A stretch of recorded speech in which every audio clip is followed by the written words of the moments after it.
I know it feels like there have been an endless cycle of hurdles to clear this year. But this is not the first time we've been here.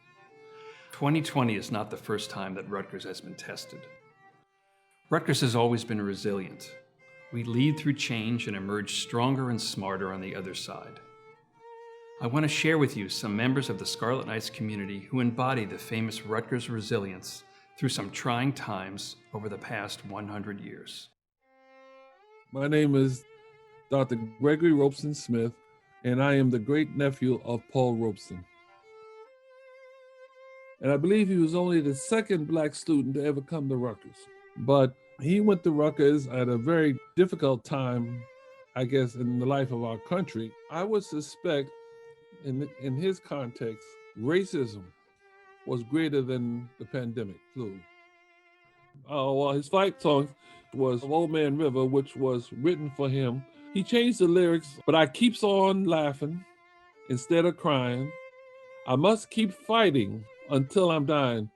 But Old Man River, he just keeps rolling along. And that is, I think, the epitaph for him.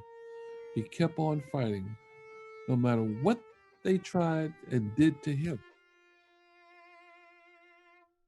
My name is Victoria D. Schmidt. I graduated in 1942 from NJC at Rutgers. It was very difficult.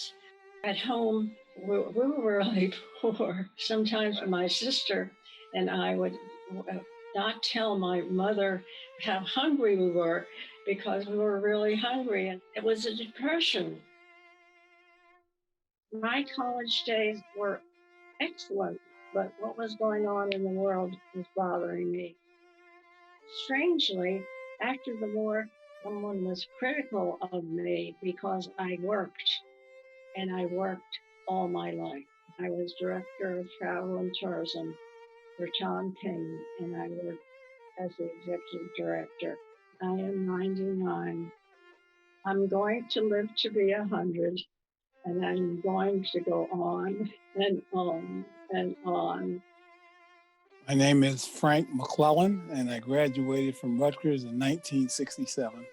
This was a period of time when civil rights was becoming the number one agenda for the United States.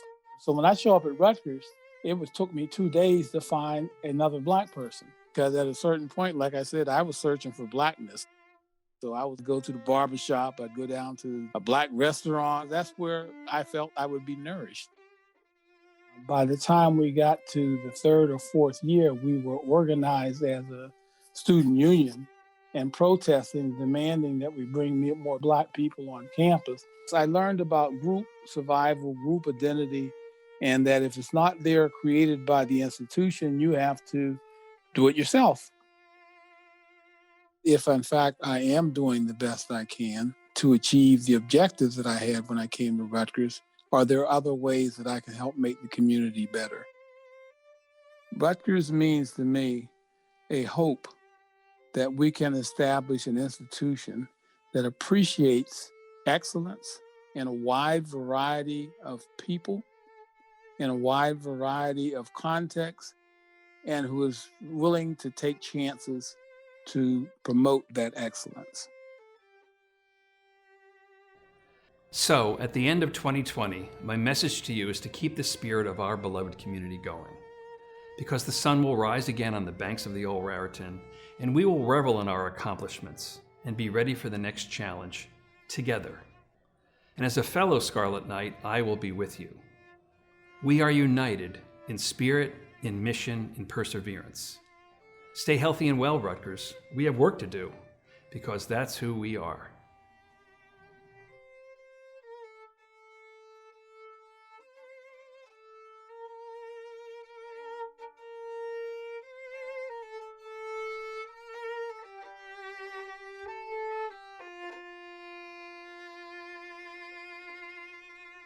Rock!